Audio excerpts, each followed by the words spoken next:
এবার একটা খিচুড়ি recipe share করি। অনেকেই আমার থেকে কিন্তু অনেক ভালো রান্না করেন, তারা হাসবেন না। আমি আমার মতো করে রান্না করি, মধ্যে ঘি দিয়ে করব। খিচুড়ি, পোলাও এগুলো যদি আমি করি পুরোটাই আমি ঘি দিয়ে করি, বেশি ঘি লাগে না, অল্পই দেব। এগুলো হচ্ছে ফোড়ন দিব। এখানে আদা কুচি, এটা হচ্ছে কারি পাতা, স্টার অ্যানিস, এলাচ, দারচিনি, লবঙ্গ আর একটু গোলমরিচ। তো প্রথমেই আমি আদাটা দিয়ে দিচ্ছি। আদাটা একটু লাল করে ভেজে নেব।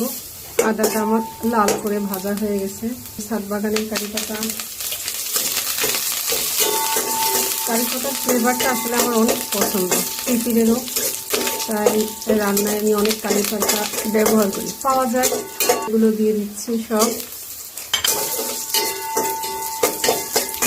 আর বেশি ভাজবো না। এটা হচ্ছে কালো নুনিয়া চাল। লবণ দিয়ে দিচ্ছি, সামুদ্রিক লবণ। ভাজা আর ভাজবো না। ভাজা মুগ ডাল একটু সিদ্ধ করে রেখেছিলাম, এটা দিয়ে দিব। এটা ডালটা সহ একটু ভাজি। ডালটা পুরো সিদ্ধ না, অল্প একটু সিদ্ধ করে নিচ্ছি, কারণ চালের সাথে না হলে ডাল শক্ত শক্ত থাকে। টক দইয়ের পানি দিয়ে দিচ্ছি। জানি না কেউ দেন কিনা, ফেলে দিই না, যেহেতু একটা ভালো জিনিস। আমি এটা আজকে খিচুড়ির মধ্যে দিয়ে দিলাম। 2, 3, 4, 5, 6, 7, 8, 9, 10। সবাই তো এরকমই করেন, তাই না? একটু দেখাচ্ছি খিচুড়িটা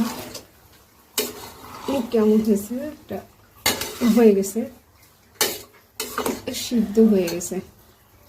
একটুখানি ঘি দিয়ে দিব উপর দিয়ে, দিয়ে আমি চুলাটা বন্ধ করে দেবো।